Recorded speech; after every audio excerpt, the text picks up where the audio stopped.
sides speaks uniquely to what's happening in America today. The Reunited States. And here with me today is filmmaker Ben Recchi and Susan Bro. Good morning.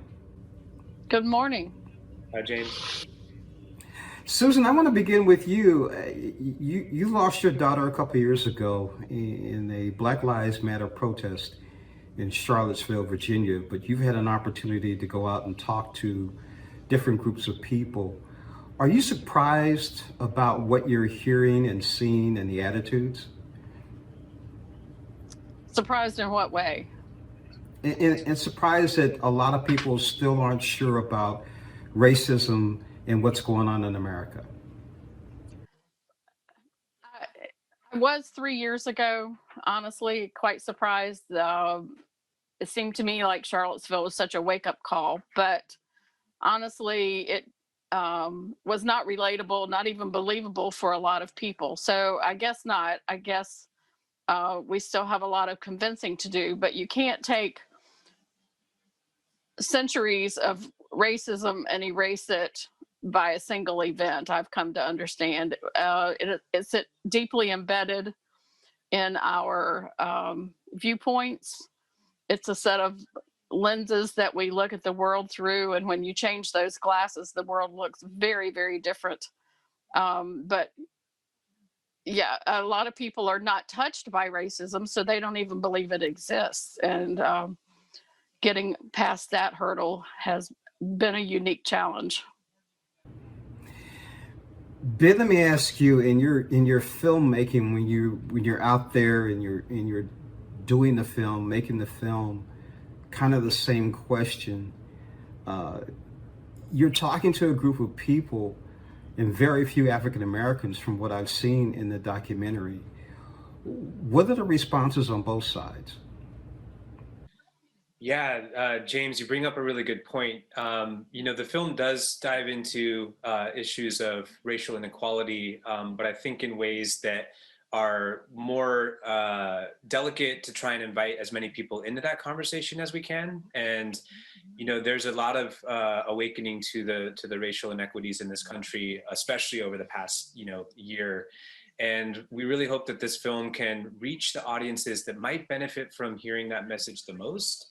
Like you said, a lot of the characters are white, and maybe that's where this conversation can really happen to make changes amongst moderate white America, and in a way that's like not trying to shame or dismiss or ridicule or call people racist outright, but like Susan said, who might not have the life experience or exposure to communities of color that in their lives that they just don't know how deep this problem is. And I can say for myself, and I know Susan feels this way too, 10 years ago, I didn't understand to the depth that I do now. And so why would I ridicule someone who's just at a different point in their journey? Instead, how can we invite them into this conversation?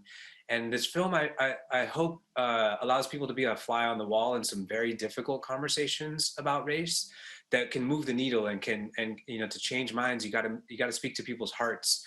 And so this film is really 90 minutes of hope and love, that says maybe we can have this conversation a different way that doesn't involve canceling or publicly shaming people, but saying it's okay. Like here's another way to look at it.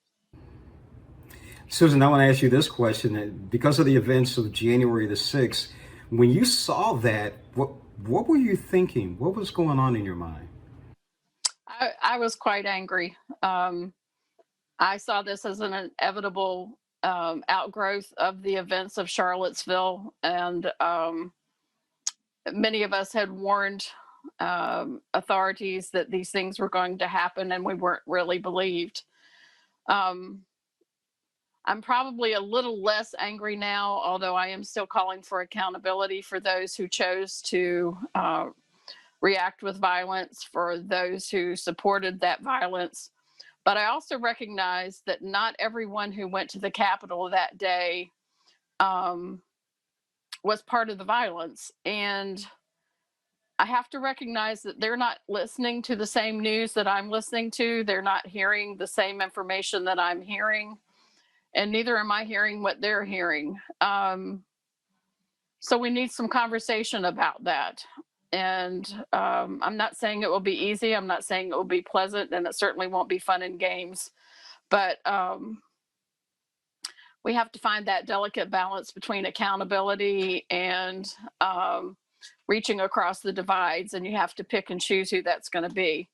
I'm not sure that I'm able to talk to people who have chosen a very violent path until they have some reckoning of their own. But we do need to reach to the people in the middle of the population, the people who are baffled as to which way to go. There are conversations to be had. There are outreaches to be had. Last question for both of you, and either one of you can answer it one at a time or together. It's after seeing all this and being a part of this, how do you feel African Americans feel in this country today? I can tell you what I'm hearing. Um, Not much change has happened. They're waiting for systemic change. And basically, white people have caused this mess, and white people need to clean this mess up. Ben? That's exactly right. I think that, part of the problem is that it's not up to the African American community to explain racism to the white community. This is something that, we need to talk to about ourselves as I'm half white and, half the son of an immigrant, but these are issues that originated within the white community, and they need to be sorted out and discussed within the white community in order to even come to the table. And so I think over the past year, it's been really inspiring to see this racial awakening happening way too late and still not enough. But this is a journey. And, how do we invite more people into this? There's activism that's necessary, but there's also bridge building, and you need to have, a fist up and a fist extended at the same time. And that's what this is about, is how do we hold this country together, and how do we move forward, and how do we acknowledge the injustices that have been done? Because only by doing that can we actually find a path forward together. So Ben, And where that can we path actually forward, see? Go ahead, Susan, please.